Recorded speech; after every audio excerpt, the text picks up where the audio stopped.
Can we all agree that words actually matter? Do words matter? The words that you use matter. Aren't we, as investment advisors or financial advisors, we're in the financial services industry, and they talk about compliance, and I just find it fascinating. We're here to educate people on financial literacy. There's nothing wrong with investing money, but if you invest money, you have to understand that there's a risk of loss. You can gain, but there's a risk of loss. So what's the benefit of putting money in RRSP, TFSA versus a policy if they're both tax deferred / tax sheltered?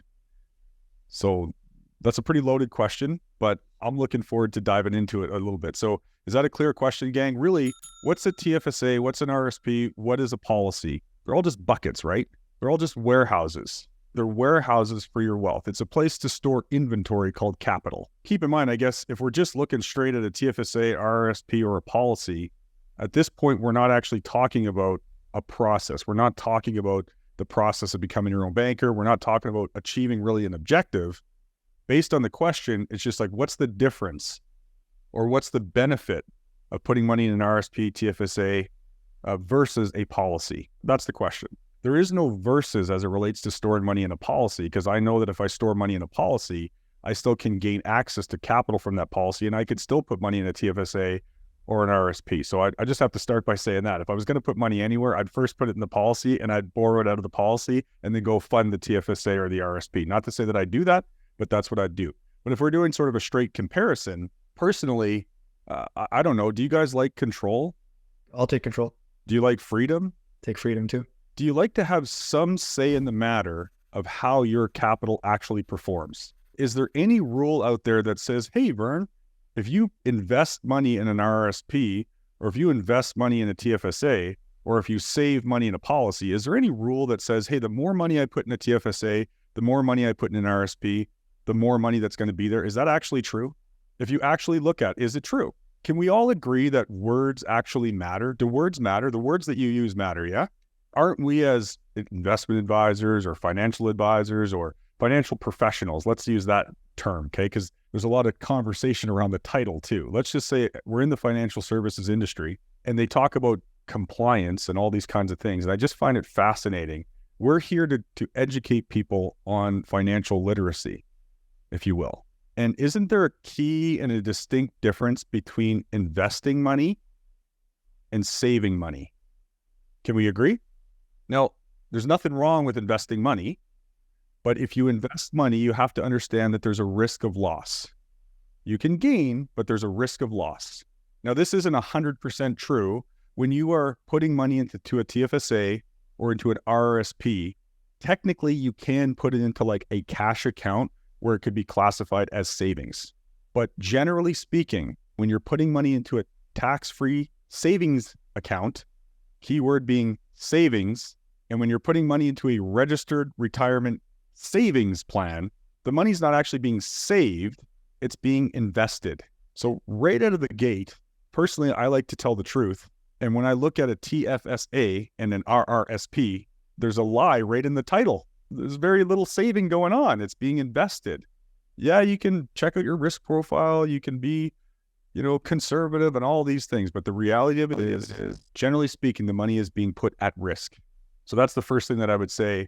The differences and the benefits. I know when I put money into my system of policies, truly, the more I put in the policy, the more I can access out of the policy. And my behavior of how that policy performs is more important than anything that the administrator does, the life insurance company. Literally, the more fuel I put into that policy, the more energy it kicks out. It's as simple as that. It's a true savings vehicle. So that's what I'll kick it off to say. The benefits are, one, I have a whole lot less control and influence over what happens, and it's generally investment accounts, and the other is a true savings tool. Does anybody else have anything to add?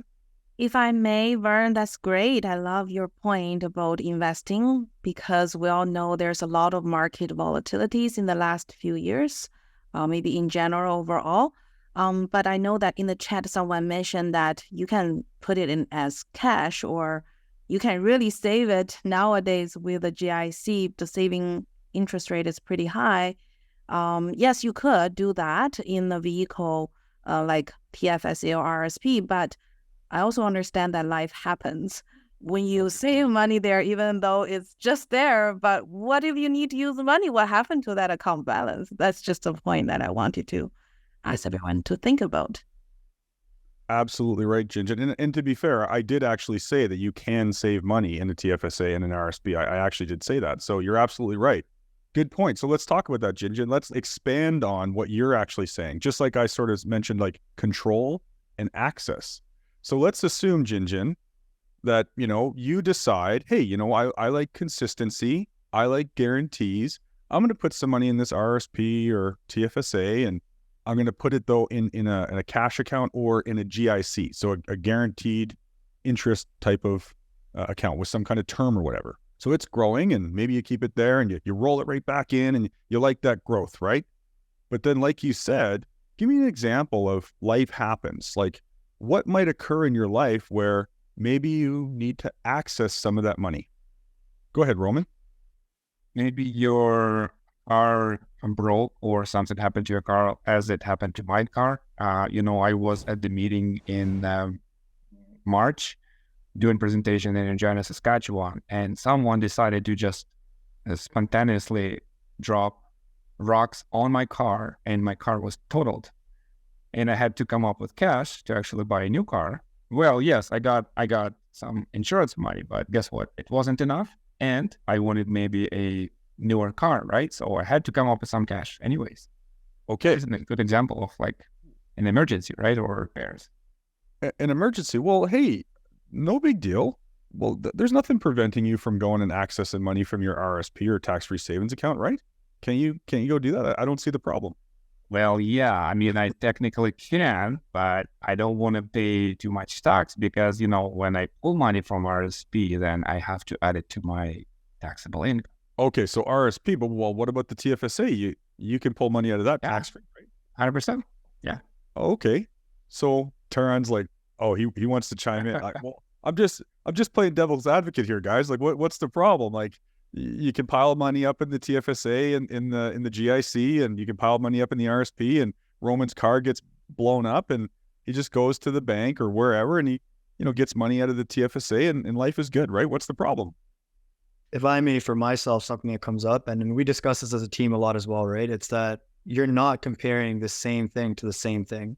Like you're not comparing an investment vehicle to another investment vehicle when we're talking about the process of banking and using one of these TFSAs or RSPs to warehouse your wealth for investing, right? It's not apples to apples, it's apples to oranges. Yeah, they're both fruits and they have something to do with finance, but it's not the same thing.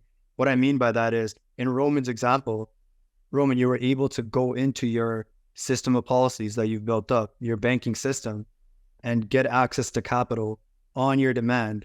And you were able to get that capital as cash into your account within 3 to 4 business days, if I'm not wrong, right? That's right. Yes. Yeah, that's right. How long did the insurance company the car company take to actually go through the claims process and all that? It took 1.5 months to go complete and to receive the cash proceeds. I mean, the insurance proceeds from MBI. So that's the first thing that comes to my mind. Second thing that comes to my mind is if your money is in a TFSA, yeah, if it's not in stocks and stuff, first of all, and you don't have to sell things off and be liquid as fast as possible, when you take that money out of the TFSA, when you go back to replenish it, the limit that you have that you can put into it is dictated by who? Is it controlled by you, or is it controlled by the people who created the TFSA? Yeah, it's controlled by the government. Yeah, so that's what comes to my mind. It's like when you go to prison, you got to pay bail to go out. It's like when you put money in financial prison, you got to pay a tax or something. There's always a catch. That's what comes to my mind. Nice. Sukman's like dropping it. That's dope. Okay, so Sukman, that was a really good point. Well, Roman, we were kind of talking about something at the beginning of the call, and we were talking about growing capital. And I had mentioned, hey, like, when does money actually compound the most? And didn't we all agree that does it compound the most in the beginning or in the end? In the end. In the end. Definitely. So when do we actually want our money to stop compounding? Ideally, never. Never. So if we think about some of these government programs, actually, Henry can chime in on this one, but I'm not 100% sure with the TFSA, but I know with something like an RESP, something like a registered retirement savings plan, there's a timeline on those vehicles. And let's assume that the vehicle's actually growing and doing well. Well, it's going to get to a point where if you don't want to take it out, someone's going to make you take it out. So someone has the control. You're going to take it out on their schedule. And maybe I'm going to share another point here, but I would like to know what that looks like from a TFSA perspective. But I'm going to just share my screen for a second, gang. This is just for visual purposes. With these types of accounts, as you're building them up and you're accumulating cash in there, they start to grow. And then right as they start to grow and compound, right near the end, right as they compound the most, someone comes along and makes you kill the vehicle, makes you take out the energy. So here's what happens. Hey, Roman, it might not be a huge amount of money. I'm not sure. How much cash did you have to put forward to fix your vehicle? Like I said, I got if you don't mind sharing. Yeah, I got a quote for like 7,000. It wasn't a very kind of fancy vehicle, but yeah, 7,000. No, I mean, $7,000 is not nothing. So Yep. so let's be fairly conservative. What's a going rate right now for like a GIC? Is it, if I was conservative, I said 3%, is that fair?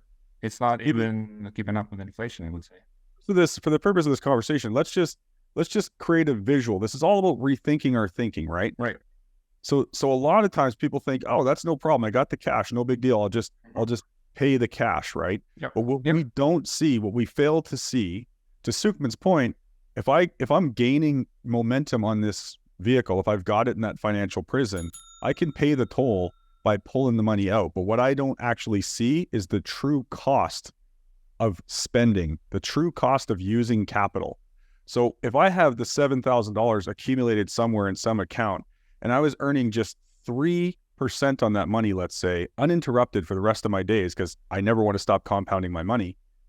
Today, I'll let the cat out of the bag. You might not be able to tell with all this wisdom. I might look a little bit older.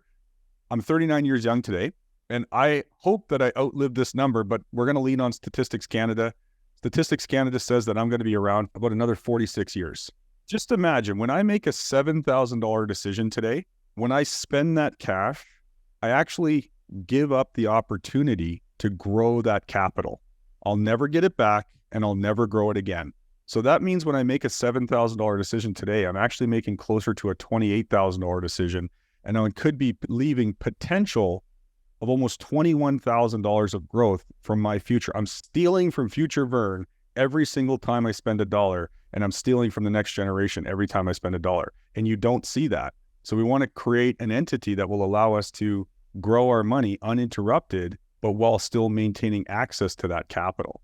I think it's important to recognize when we're taking advantage or people are using the jurisdiction of putting their jurisdiction of their money into government programs like RRSPs, RESPs, TFSAs. There's some conditions attached to that money, and there's an incentive to promote it, to bring it in for you to deposit funds into those program accounts. However, what is not emphasized enough is the access or the drawing of that money. And when it comes to an RRSP, you're very much limited to only two ways you can get money out of that, which is approved by the government, is if you're going to buy a home and you're limited to $35,000, which you have to repay over 15 years, or for education, for lifelong education, which is $10,000 per year or $20,000 maximum. When it comes to the domain of where you're putting money, let's say into your family banking system, we already talked about, we don't have many restrictions in how we need to use the money. We get the choice. Roman, in his case, could use it for his car with no questions asked. And you get to be the banker. You get to set the terms when you want to pay it back. That's a very big part of that element of control that we're missing. Same with like an RRSP. The incentive on the outfront that gets marketed is you put in at least $2,500, you'll get a grant of $500. But what if your child doesn't go to the approved post-secondary school? That $500 is actually not even earned yet until they actually go through that school. And I used to be a university instructor in part of my past life. The stories that I would hear, and also when I was experiencing as a student, when you did a good job saving money in your RESP, when you're trying to qualify for, I'm in Ontario, an OSAP loan, they would look at how much money was accumulated in your RESP. And if you accumulated too much, the Ontario government wouldn't lend you any money. What happened to the people who actually had saved up too much in their RESPs? They would not get enough, but they couldn't get enough from their RRSP to fund their tuition. So they ended up having to work. And that was an impact to the quality of their studies. When it comes to the aha moments for some people, these government programs, in a way, is not as, it's quite surprising for some people when they get caught with it, when they want to access their funds. How is banks investing our money or investing our TFSA or RRSP differ from how insurance companies invest money or invest our premiums, especially if you can use TFSA or RRSP for self-directed accounts and control where it's invested? My question for you then, this process of, now we're starting to talk about the banking process, because if you put money into a self-directed account for the purpose of investing it in something like residential mortgages or whatever to have more influence over the rate of return that you're getting, that's really good. See, the challenge with it is that whole process is called banking. And the only way for you to take advantage of any type of financial opportunity, whether that's going on a vacation at a discounted rate, if that's investing money in a really great private lending opportunity like a mortgage. So if that's taking advantage of any opportunity, if you need to move money from one place to another to take advantage of an opportunity, the last time I checked, the only way for you to do that is to use something called fiat currency. And just like the other example I was sharing, once you take your cash and you fund the RRSP with it, and then you flow it to the mortgage, the mortgage or the RRSP or the TFSA might actually be creating a rate of return, but that's the investment that is growing. Where's your cash? Your cash is no longer growing because your cash was used to purchase the asset. We're not here to coach people to change what they're actually doing. We're here to coach people to become more efficient with what they're doing and change the how they get things done. So how do you go about funding your RRSP? You got to earn money and you got to deposit it. And then once you deposit it, it becomes an investment. The cash is gone. What I would first do is I would actually fund my banking system. I would build up my policy system. Now, the insurance companies, there's various investments that they put money in, and they're very, very conservative, and they're grotesquely managed, okay? They can't take big swings in the stock market. They are 100% responsible to manage that cash, or that cash in a way that they can fulfill in all their contractual obligations. And the most important one is that your total cash value of the policy has to rise to match your death benefit, okay? And it's going to grow day in and day out, no matter what happens in the stock market, no matter what happens in the real estate market, it's going to keep going. And they've only been doing this for about 175 straight years in Canada. You know, they're just getting started. Here's the key. Option number one, build up your cash. Take cash, buy the asset, get a rate of return. You're happy. Option number two, take capital, fund policy with it, grow your capital uninterrupted every single day, borrow from system without interrupting growth on capital, fund the RRSP, and then go invest in your private mortgage. And now you grow the money and grow your investment in the private mortgage while your capital continues to grow. Again, it's not necessarily one versus the other. This whole process that we coach folks isn't like, hey, go become your own banker and buy whole life policies and don't do any of the other stuff because you don't need to. That's not what we're here to coach people to do. In fact, if somebody tells you that, turn around and run the other way. What we're here to do is we're here to coach you on how to put your money to work, how to put your capital to work, and then use that system without losing momentum on your money to take advantage of all the other opportunities that you're already good at doing. I didn't really answer the question about where's the money invested versus one versus the other, because that second part of the question was really what was key. You said, hey, I can self-direct my investments, Vern. Like, isn't that better than putting the money in the policy? It's not one versus the other. It's one and the other. So now you're just going to get dual compounding. Yeah, I think that's really cool that you bring that up, because Nelson in his book, right, he says, the rate of return on any investment doesn't matter until you control the banking function. That's exactly what you're talking about, Vern. It's about how many times is your money working for you, and like, let your capital work twice, if not more. That's a great point. Let your capital work twice, once in your banking system and once wherever you want to. It's called the infinite banking concept for a reason. It's infinite. You get to decide what you want to do with it. As you guys can tell, 1 hour doesn't do justice in terms of answering all your questions and also providing you with how much value we can and how much information we can. So what I'm going to do is actually share my screen very quickly. You should see both our great teammates, Henry and Richard here. So the reason why I wanted to bring this video up is Henry and Richard took the time to make this video. And as you guys can see, it's almost an hour and 10 minutes long, which tells you that just talking about this for 20 minutes or half an hour isn't enough. And a lot of people in the chat, they probably want to go further and deeper into the education about RRSP matching and more of the specifics of it as well, right? And Henry, like I'm not completely finished yet either. I'm still making my way through it, but I will say that I'm still learning a lot as well. So when it comes to talking about the arrival syndrome, even us as advisors and IBC practitioners, we are still learning every day. So I would invite everybody to, maybe if somebody can, if you guys want, click the video, watch it, and go back to it. Maybe there's a lot of information to it and you can't get through it all at once, but that's what I've been doing, going back to it whenever I can.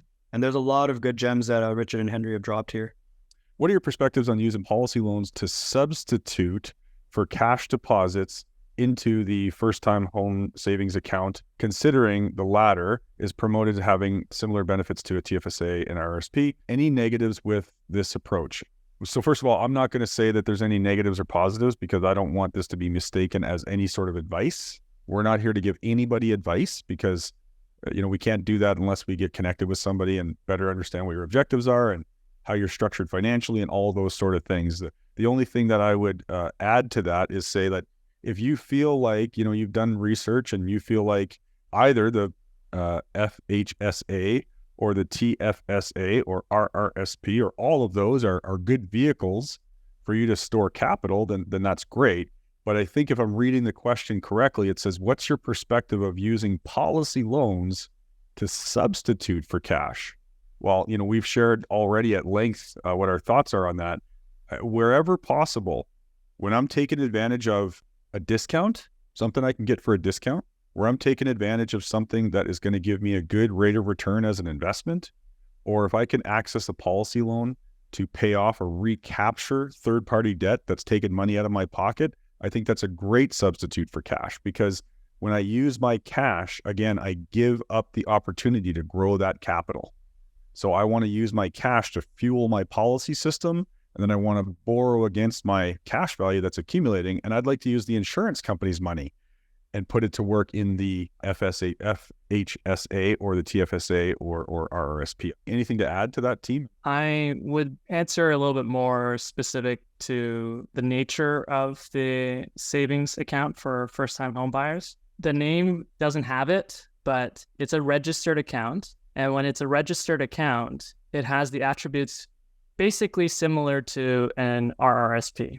You get a refund of the extra taxes you pay when you pay the government from source. And then when you withdraw it or use it, then it is a taxable event. Now, one of the things that people don't know is that you can't actually have both of them, where an RRSP, you want to use the first-time home buyers plan, and you have, let's say, funds in your FHSA, you actually can't use two programs at the same time. You're limited to one or the other, which is obviously the FHSA first. The other part is you can actually transfer money from your RRSP to your FHSA, tax deferred in the same way. It's still in the registered environment with the government, so it doesn't trigger a taxable event when you're transferring it. But ultimately, when it comes to strategizing your capital towards acquiring a home, that's really where I think the question is coming from. That's more of a personal discussion between you and your coach to dive into the best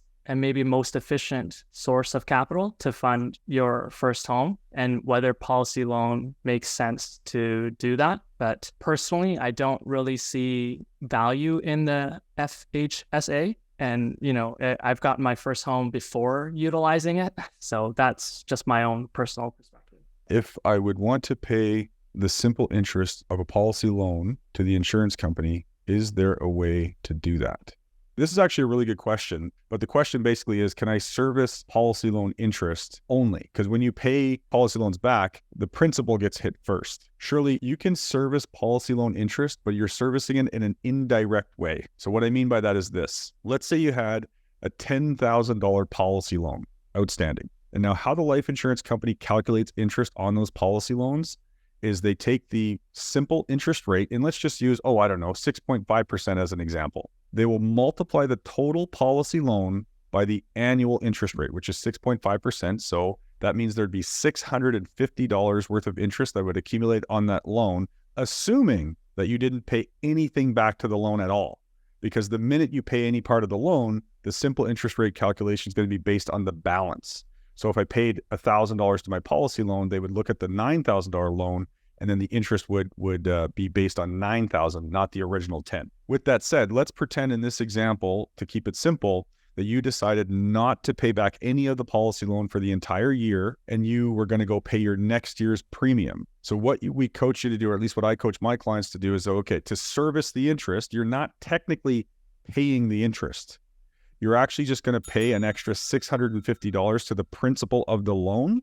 And then when the interest compounds that year, the $650 would just be added to the balance, and then it would bring it back to the original balance of $10,000. So the interest amount on a daily basis wouldn't change. So hopefully that makes sense. You're servicing the interest, but really in an indirect way. You're paying just additional principal, and that interest compounds on top of the loan balance, and then it just brings it back to the original principal, and the interest calculation on a daily basis wouldn't change. So hopefully that helps. Surely, if your premium was $10,000, you would just pay $10,650, and we would instruct the insurance company to add that $650 to the principal loan balance, and then the interest would get added on top, and bam, your loan balance stays level at $10,000.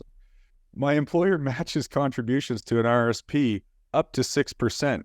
Is there a way to use my portion to fuel my banking process, then contribute? I'm going to assume the answer is no, because they probably do your contributions just like directly as like a income, like directly from your income would be my guess, unless there's some way that you somehow put the money in on your own or whatever. I'm not sure how that would work. It's a little bit complex, but I would assume the answer is no, because it probably is deducted at source rate when you get paid, and they match it. You know, at Ascendant Financial, one of the first things we love to do is educate you. We don't want to be the one doing everything or doing things for you.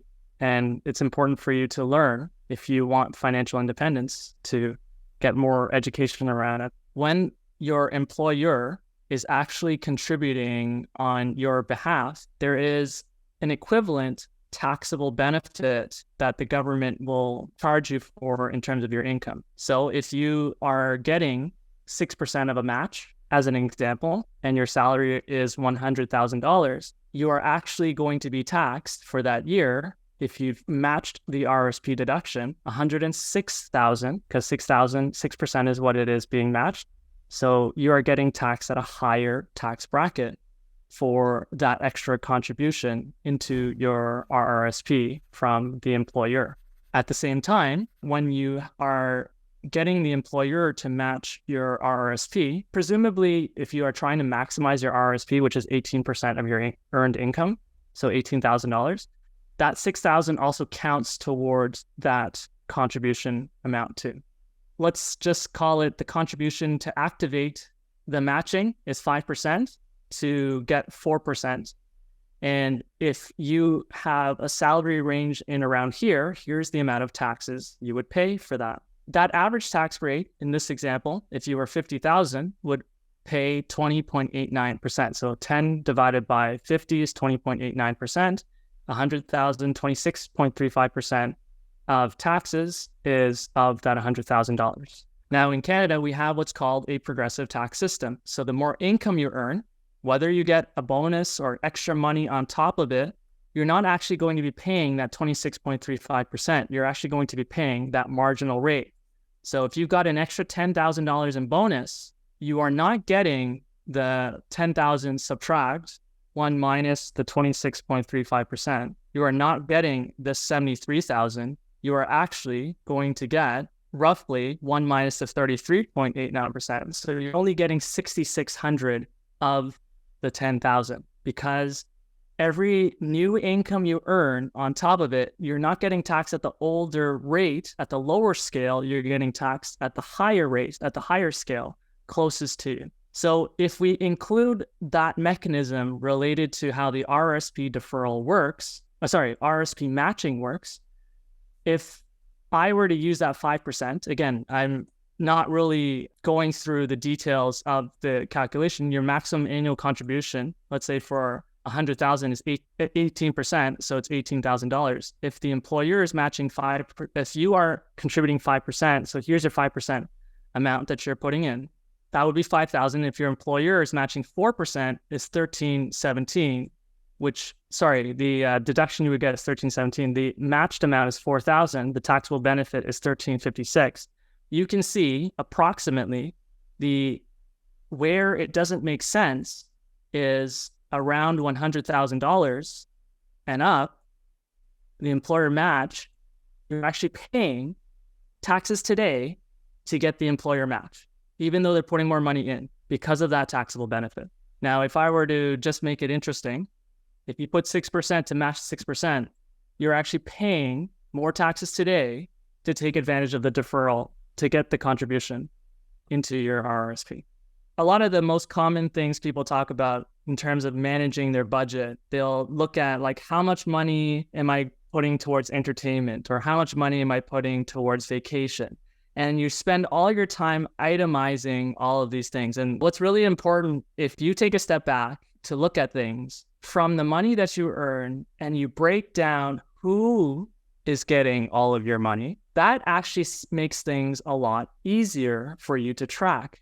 If you've ever taken a look at if you have a mortgage, clearly, or debts, clearly the bank is getting a lot of your money in the form of interest. Because we live in Canada, a lot of that is going in the form of taxes. And it's not just in the form of income taxes, but it's also spending taxes, or gas, carbon taxes, or alcohol taxes, whichever taxes you do. The interesting perspective when it comes to taxes is you earn the income, they've taken taxes off of it, and then afterwards, now you want to spend the money, and they're also making you pay taxes on spending the money. It's quite eye-opening when it comes to I'll call it the system, the income tax system that is existing within Canada. And what I want to show is actually painting the picture of how much Canadians' money is being spent towards taxes. So let's just take a little bit of a side journey, because if it comes to interest, it's the banks. And then if it comes from taxes, it's the government. And then how much of that money is remaining back to you? And part of these things that will happen when you go through this journey on becoming your own banker, and you meet with our coaches like us, we go through this process of helping you identify where's all your money going. How can you keep more of your hard-earned money? Well, you can start keeping it when you know who's taking it. So let's take a look at that. The first one I wanted to share with you was in 2022, this was how much taxes from income, transfer taxes, whatever taxes that is being paid, 43% of an average family's income is going to taxes. And you know what the average family income is? It's about $100,000. On that 43%, 35% is what most people use to live. Again, this is across Canada. So in different regions, this could be even more painful. In Ontario, taxes are usually a lot higher compared to other provinces. But this is a very eye-opening point of view where you earn $100,000, 43% of that, $43,000 is going to the government in the form of some form of services. And if the average service family, which is two, husband and wife household, $50,000 and $50,000, $43,000 is going to the government. That's quite a very eye-opening thing. One person's salary is paying for that. Now, with the current level of government spending that's happening, there is quite a lot of debt. And with that level of debt that has happened, well, how does the government pay for debt? They have to collect revenue. And where do they collect revenue? They collect revenue from working Canadians in the form of taxes. So if we take a look at then the next year for 2023, which is the current year, and this just interestingly came out in August, that has now gone up to 45.3%. Things are going a lot higher in the form of taxes. And I'm sure this is probably going to be more with additional spending as it comes to carbon taxes and the raising of carbon taxes. So nonetheless, if I were to share, if there were some things to start having that awareness, is putting more money into the government plans. They're attracting you to put more money into them, but eventually you will need to pay more getting it out. So let's say if today you put money into your RRSP, and irrespective of any calculations, you are putting in money and you're getting a tax rate for, let's say, tax refund of $1,000. Now you're going to pay more taxes to get that money out because taxes are rising. The only person who's benefiting from those type of programs is really the government. So I thought I would just share some new information for people. So to go back to the second part, so one was the government, the next is the banks. And if you look at this chart here, you'll see that when it comes to the spending, so now we have 35% of the money to spend, or not. I'm just saying, here's how much money a typical household will spend.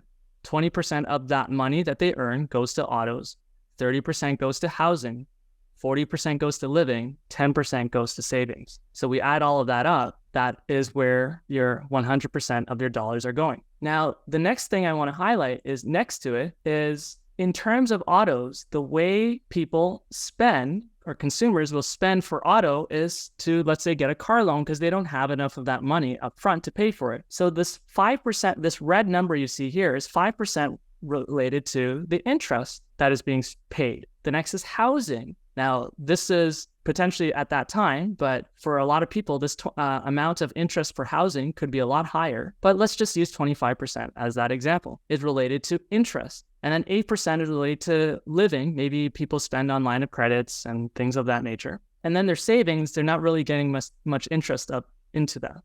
So if we do some really simple math and we add up autos being 5% and living being 25% plus living, so housing was 25%, and then living was 8%. So this is where it's important to highlight that in all of the money that is being spent from your budget, 38% of that, of your, let's use $100,000 because it's an easy number, 38,000 is going in the form of interest. Most people are focused on, let's invest, let's put money into some tax advantage programs to invest and try to get even further and save taxes, but they're only able to save 10%. So the bank is getting 38% of your money, yet you're saving at a rate at 10%. Who's getting ahead here? So the volume of Canadians' consumer spending is all being sent to interest. Okay, guys, that was an amazing job. Thanks for being here. Congratulations for those of you who stuck around. And don't forget to text the word schedule to 780-809-4599.